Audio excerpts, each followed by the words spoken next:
LaFay McKay, 68, July the 17th, 2010, wife. I'm Jerry McKay, age 71. The date is July the 17th. Location is Atlanta, Georgia, and husband. We're celebrating the big one on August the 19th of this year, 2010. We will have been married 50 years. That's a long time. We married on August the 19th, 1960. I was 18 and had just finished high school, and you were 21 years old. Do you remember when we first noticed one another? When I first noticed you was you were the 9th grade cheerleader. I was 11th grade football player and was at a football game for the B team, and I was sitting in the stands, and you did Ricky, Ricky, Shantytown, which when you're up, you're up, and when you're down, you're down. Sometimes you're neither up nor down. But then you stood on your hands and with your legs in the air. And I told you, I said, do that again. So you noticed my legs, but I guess not enough to ask me for a date. It was a whole year later before we actually got together again. And we went to a school party in Fairfax, but we were with different dates. And at that party, we played games. And one of the games, the girls had to put their hands around the guy's eyes and ask him a question. And I got you. I was really excited. I put my hands over your eyes and I asked you a question. But I don't remember the question. I don't even remember the game, but I remember that touch. And I think you did too, because it wasn't long after that before you asked me for the first date. Yeah. Yeah, I remember the touch. Your hands felt cool to my eyes when you put them around. And the first date then came later. I was riding down your street one Wednesday night, and you were walking to church. I stopped and picked you up, and that's the first time we ever really talked much. And I took you to church, and I made arrangements to be at church when you got out and took you home and asked you for a date for Thursday night. We dated on Thursday night, and I asked you for Friday night. Couldn't. Saturday night you couldn't. Sunday night you couldn't. So I said, what about next Thursday night? You told me at that point your mother wouldn't let you date on school nights. So I got the idea that I was being brushed off. So I never asked you for another date. And if you had only known how heartbroken I was that you didn't ask for another date, because my mother really did change her mind in midstream. I think she suspected something.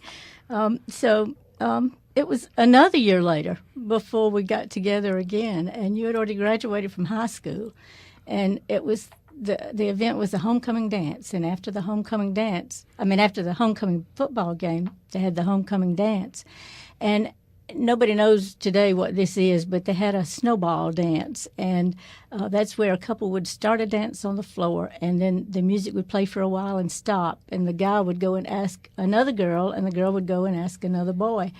And so I picked you out in the crowd, and I came to you, and I asked you to dance, and you said, I don't dance, and I turned away just crestfallen, and then I heard you say something.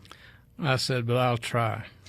And so immediately my spirits were lifted, and with those three little words, we began the rest of our relationship together. Do you remember where we had our most frequent dates?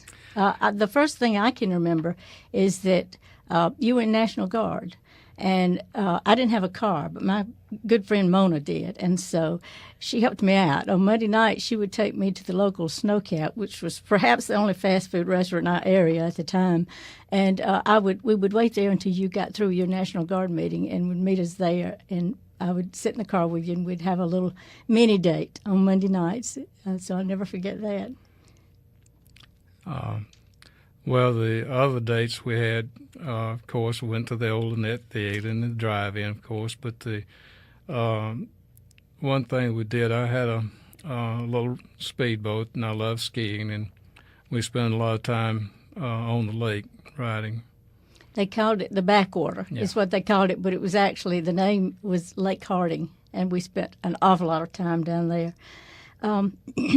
You know, what's strange, thinking over all this, I don't remember an actual proposal And I do remember standing on the streets of West Point looking in Bush's jewelry store, picking out a ring, though. And you bought the ring that I liked and picked it out. Mother would let me wear it.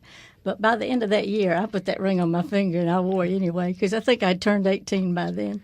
But I asked you last night about the proposal, and I got tickled at what you said because you said... I took it for granted. Yeah, he just figured that's the way it would be. That's just the way it was going to be because there was no real proposal. It just was a thing assumed. A foregone conclusion. And we were in town together when we picked out the ring. Right. We got married on August the 19th at the same little church that I had gone to for choir practice on Wednesday nights. I'd been a member all my life, and it was a small wedding, just family in attendance. And my best friend all through my childhood, Brenda Pitts, was my maid of honor, and your best man was your brother Jack. We had flowers, and we were dressed for the occasion, but we didn't have a reception, and we didn't have a wedding cake. But we did have one traditional thing. When we came out the church, they threw rice on us. Yeah. The honeymoon was unusual. Yeah, the honeymoon was very unusual in that my brother decorated his car thinking we was going to use it, and we went and got in our little 51 Ford, and we was fortunate enough, well, first we went on our honeymoon, which was a trip to the Lynette Theater and saw The Story of Ruth. And then from there we went to Whitley's restaurant in town, and I'm sure I had a hamburger steak because I love hamburgers, so I'm sure I had a hamburger steak. And we had been very fortunate to have bought us a house before we got married. We already had supplied with food and stocked, and we went home. That was our honeymoon. And that's what we wanted to do. And then we married on Friday. And on that Sunday, we went to not the Fairfax Christian Church, but we went to his family's church in Lynette, a Methodist church. And I moved my letter that day. And Jerry had never been a member, and he joined the church that day. And then after that, for the next 2 years, you worked in your dad's air conditioning business, and I worked for 2 years at our local textile manufacturing plant. It was there were about 6 mills in 6 different little towns, and it was the most wonderful, simple arrangement for a community because they took care of their people. They provided theaters, recreation departments, gave gifts to the children at Christmas time, and generally took care of the people that they employed. And so I worked there for a couple of years on the second shift. And then our children started coming along. On October the 30th, 1962, our daughter, Elisa Page, was born. And she was 2 weeks late. And I was beginning to get really scared that I'd never see her because it was right in the middle of the Cuban Missile Crisis. But I actually finally did go into labor, and it was really funny because I have a high threshold for pain, I guess, and I wasn't hurting as badly as I thought you should hurt when you were about to have a baby. And so I wouldn't go to the hospital. And you kept trying to get me to go, and I wouldn't. And you finally called your mother, and she said, "You get that girl to the hospital." And so finally you convinced me, got me in the car, got me to the hospital, and then you couldn't get me out of the car. Finally, you got me in the hospital, and I sat down in the lobby. But I did have the baby. Another interesting thing about that having Paige was that the girl who was my friend and my maid of honor at my wedding was in the hospital, and she and I both delivered our babies on the same day. They had the same birthday. Both of them had girls. And both had girls. And then 13 months later, our second daughter came along, Thea Allison. And this time another historic event played into the birth of our child. She was born on November the 24th, 1963, and I was riding down to Fairfax, probably to see my mother. Had the radio on, and I heard that John F. Kennedy had been assassinated. When I heard that, it just threw me into shock, as it did the whole country. And I think that's what took me into labor. And so went to the hospital shortly after. And Thea's always been our sunshine girl, our funny girl. And what happened at her birth was totally appropriate for who she was going to be later.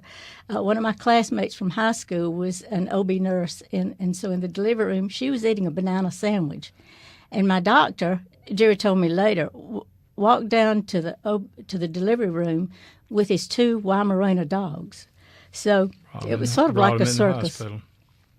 And then it was quite a few years later, we had our son, Sean, Jeremy Sean, and there was no historic event to mark his coming, just his birth.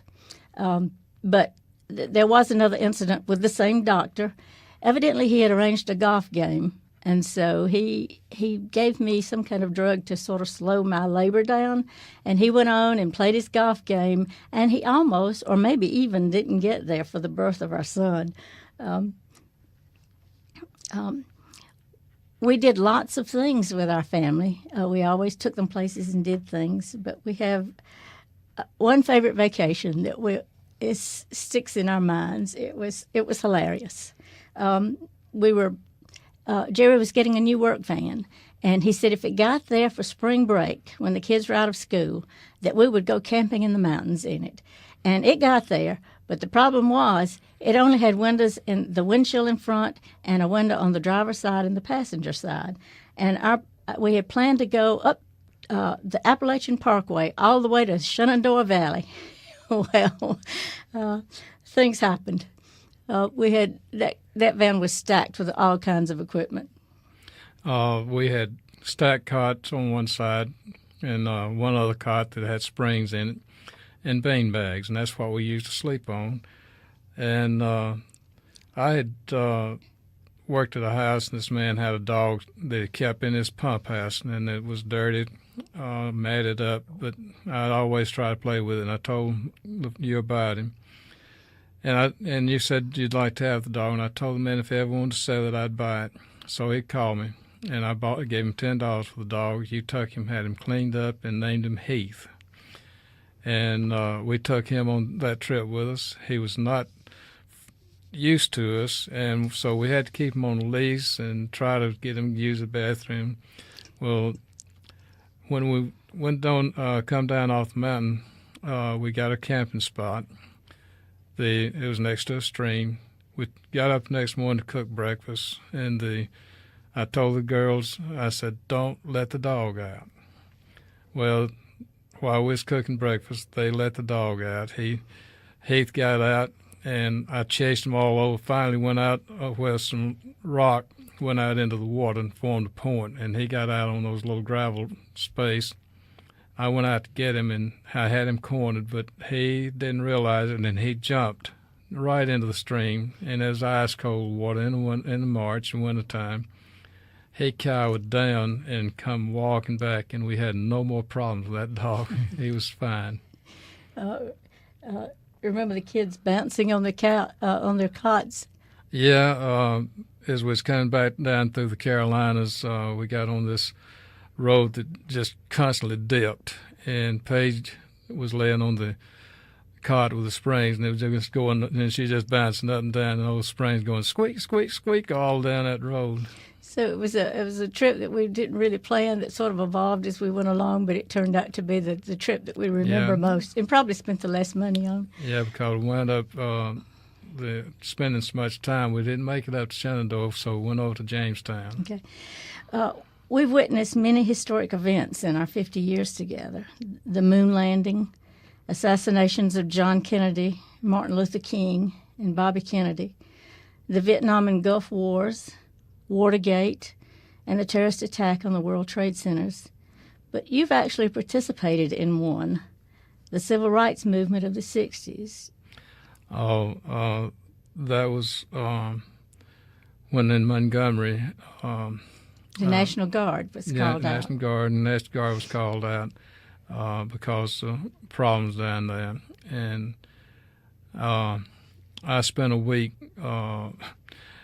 estranged, had us out running guard duty with the rifles with no ammunition, so, the rifles was no good. But we spent a week down there. Rosa Parks, I believe it was, the situation that happened then. So that y'all were called out and you patrolled the streets Yeah. and with guns with no weapons. I mean, with no ammunition. Right.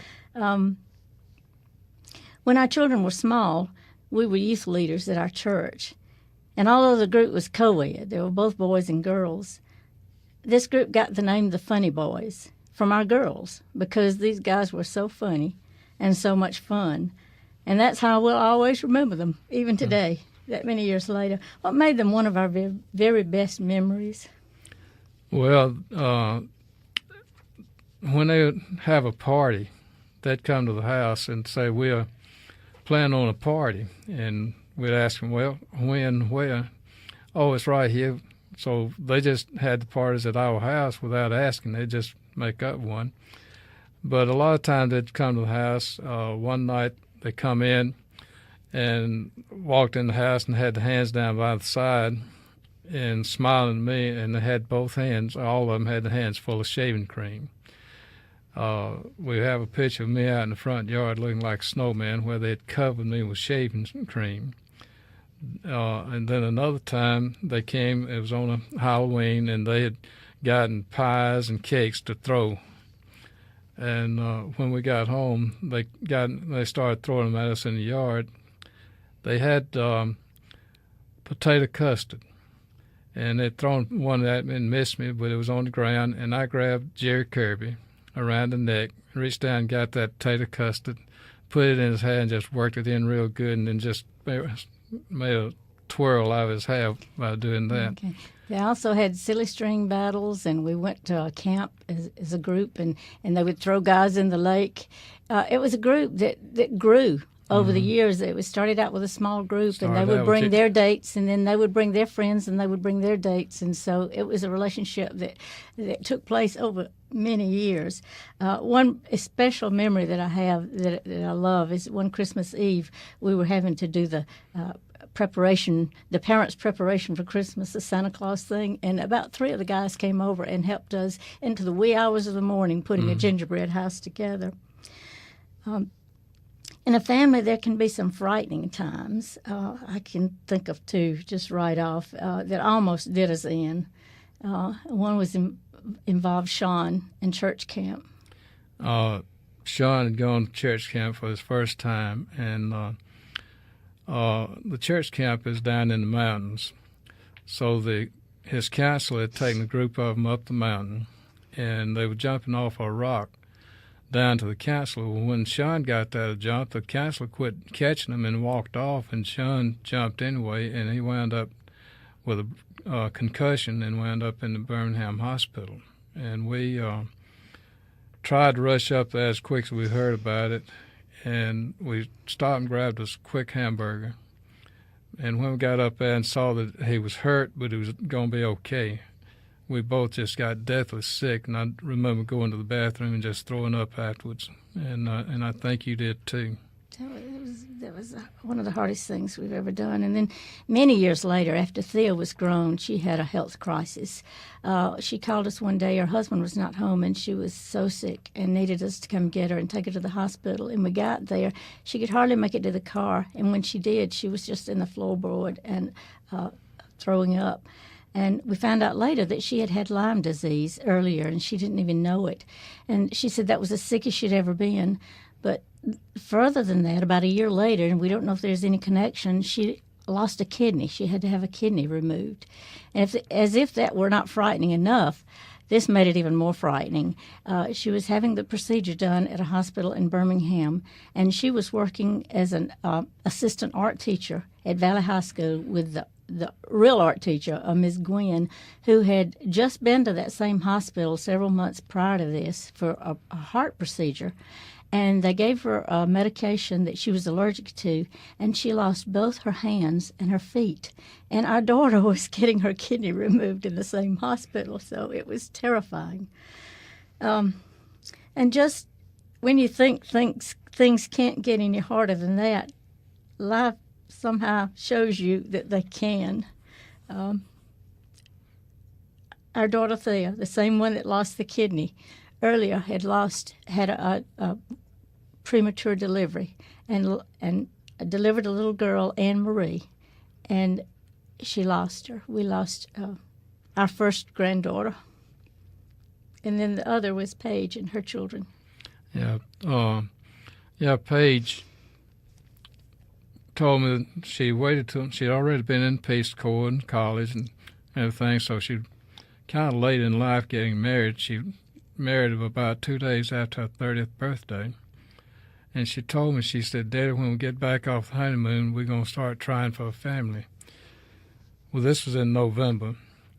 In January, I'm working on a school job, and Paige called me on the job on my cell number, and I knew that there was something going on. I said, "Hey, babe, what's going on?" She said, "I just called and let you know we're pregnant." I said, "Oh, great." So then in February, she called me again, still on the same job, and she said, "We're having twins." Well, at 23 weeks, she went into labor with them, and Zach was born first. The little boy, there's a boy and a girl, and Zach was first, and he come out with the water, and they called him Surfer Boy. But then Andy, her name was Andyline, but we was going to call Andy. They had to go ahead and take her, and she lasted a week. And Paige and them, it was a tough time. Paige and them had to finally just give her up and let them take the tubes. And then Zach lasted 9 weeks before they had to do the same thing all over again with Zach. And our daughter Thea baked a cake every week, a special cake to take to the nurses and the people. Thea called that a birthday cake because she had a birthday for every week. And Andy was to have been named after me, so she was my only namesake. There have been hard things to go through. I mean, some really hard things to go through, and it was always with family. But that's also where the greatest blessing and the joy is. Our 3 children became 6 because they all married. Paige married Craig Cubic, and Thea married Dutch McKelvey, and Sean married Kelly Bowles McKay. And they're also different, but brings so much to our family. Paige was a Peace Corps volunteer in Honduras. She belonged to a church in Atlanta that provided a shelter for homeless people and gave them sustenance and a place to sleep at night.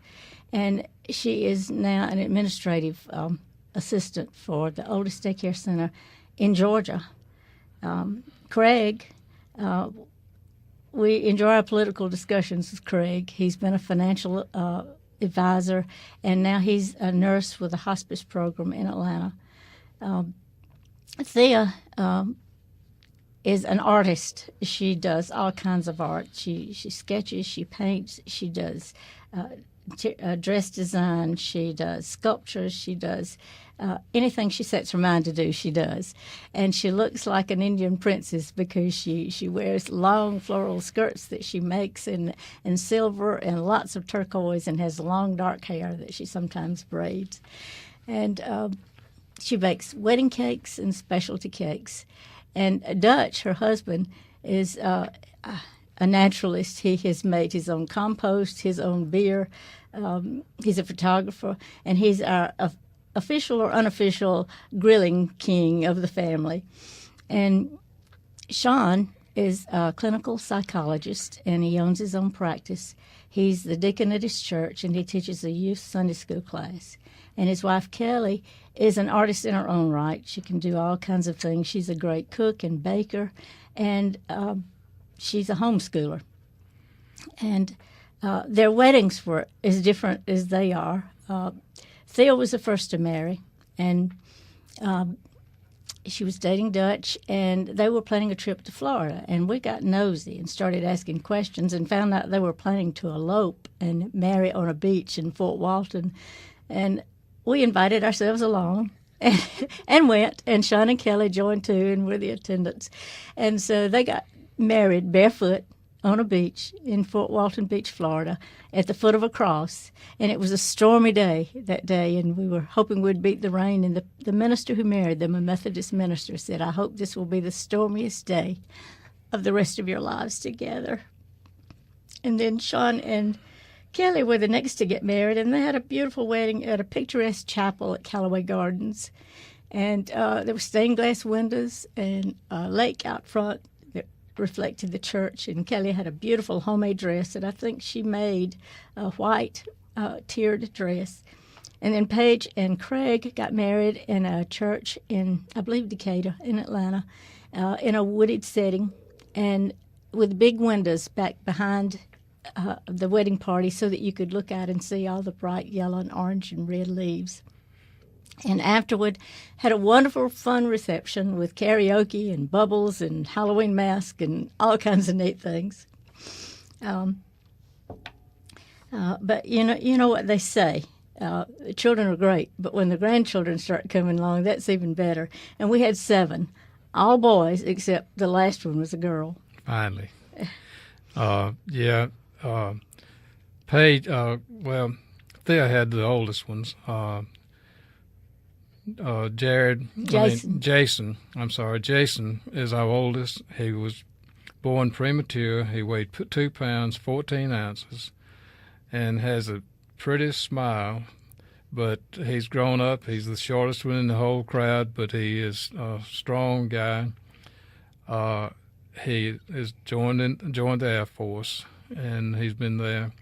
But then DJ is his brother, and DJ loves to come to the house and ride the jet ski and bring his friends down. And we found out that he's been riding bulls in rodeos, and he enjoyed that for a while. I don't know what he's doing now, whether he's still doing that or not. We hope that's a thing of the past. Yeah, and then we go down to Sean, and his oldest one is Connor, and Connor is getting into, he's a drummer, likes to play the drums, and he's a whiz at texting, and he's a budding poet, I understand. I haven't read anything, but LaFace tells me he's a budding poet. Then there's Luke. Luke is our daredevil that'll do anything, and he's our football player that his daddy really always wanted. I wanted his dad to be a football player, but he was a band. But then we got Mitch, who is really smart, and he's has a little problem, but he you ask him something, and if he don't want to do it, the first thing out of his mouth is no. And then we get down to Jared. Jared is Paige's oldest little boy, and he loves to play his games on the computer, but when he's down at the lake, if he can find a stick or a log that's floating, and he and the little neighbor guy across the street, if there's a log out there, they're going to get on the log and play that.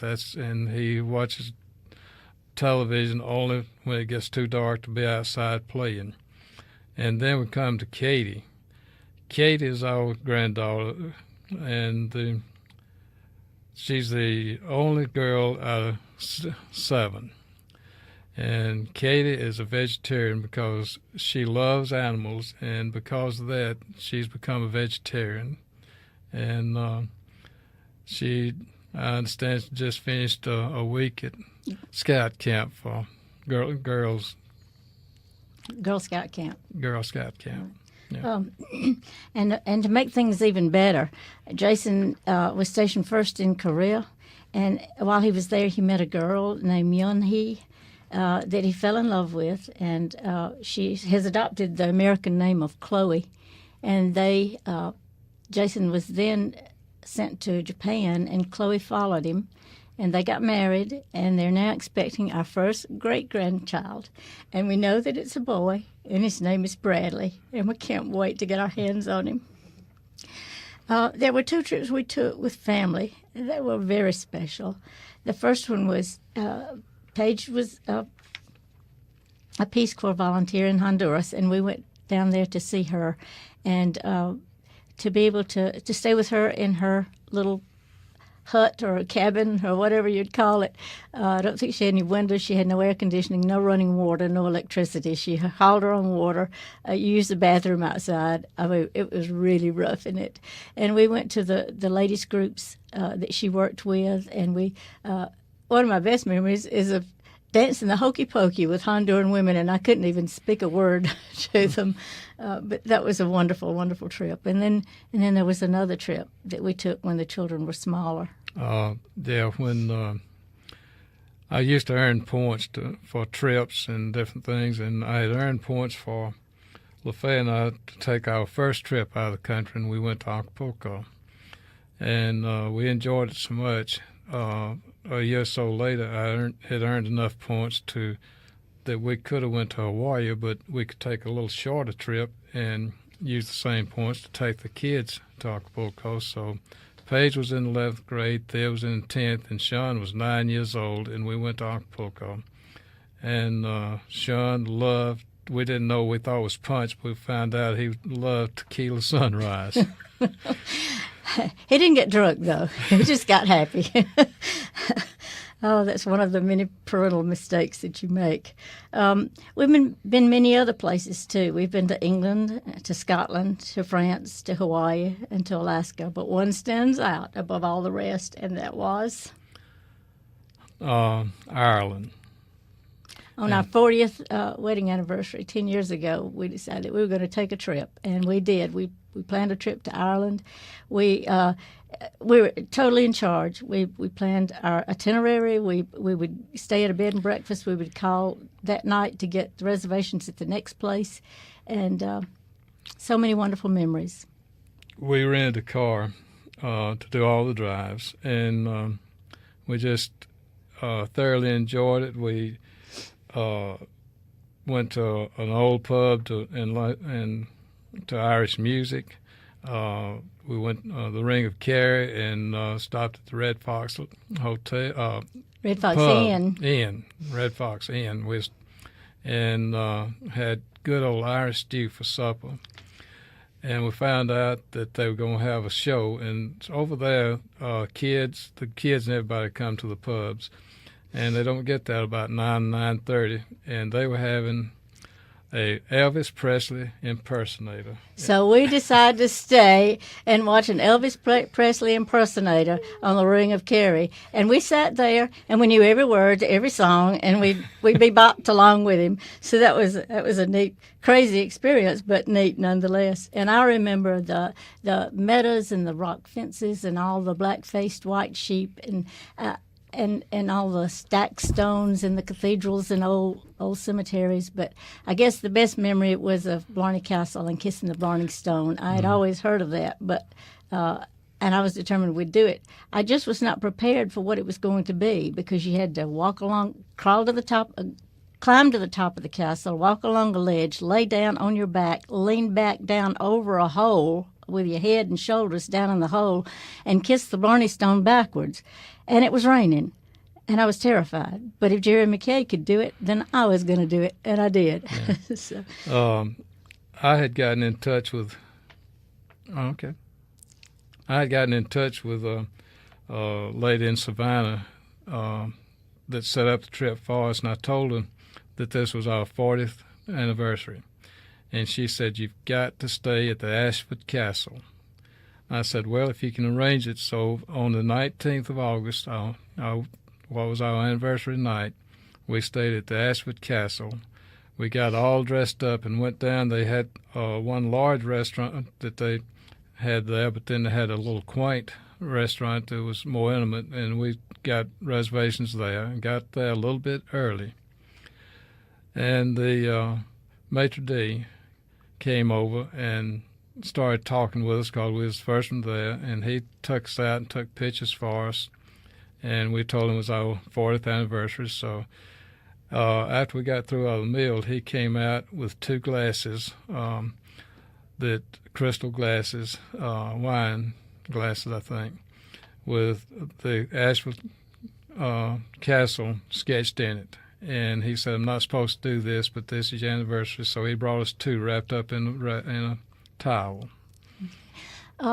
What was our very best decision? And it was one of our more recent ones.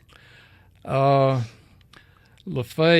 for the last 15 years, had been wanting to move to the lake because my brother had moved to the lake. Thea lived on the lake. So we started looking for a place, and it just happened to be one that I had put the air conditioning in when it was built.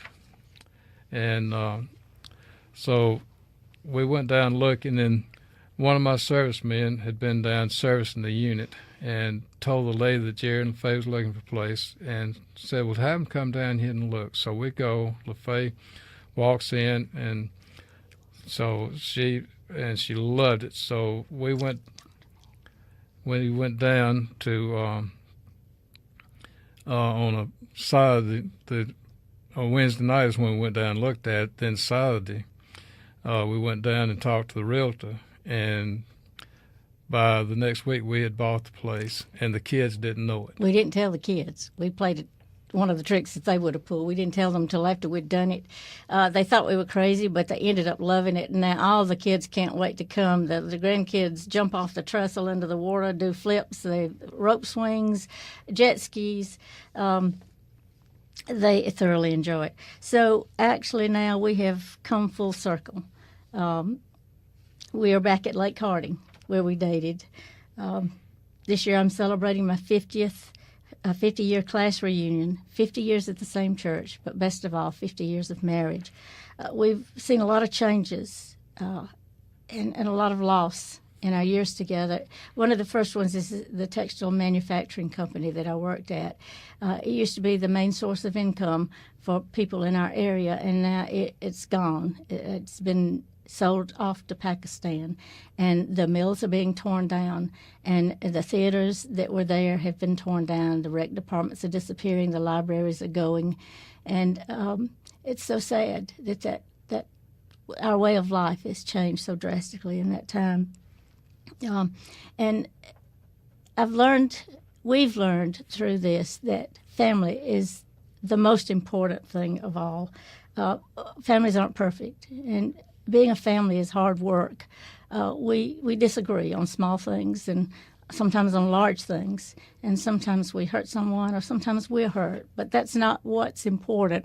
What is important is trying to understand one another and to forgive and to forget and to accept one another and to celebrate the strengths of each other and to grow together and to grow in love.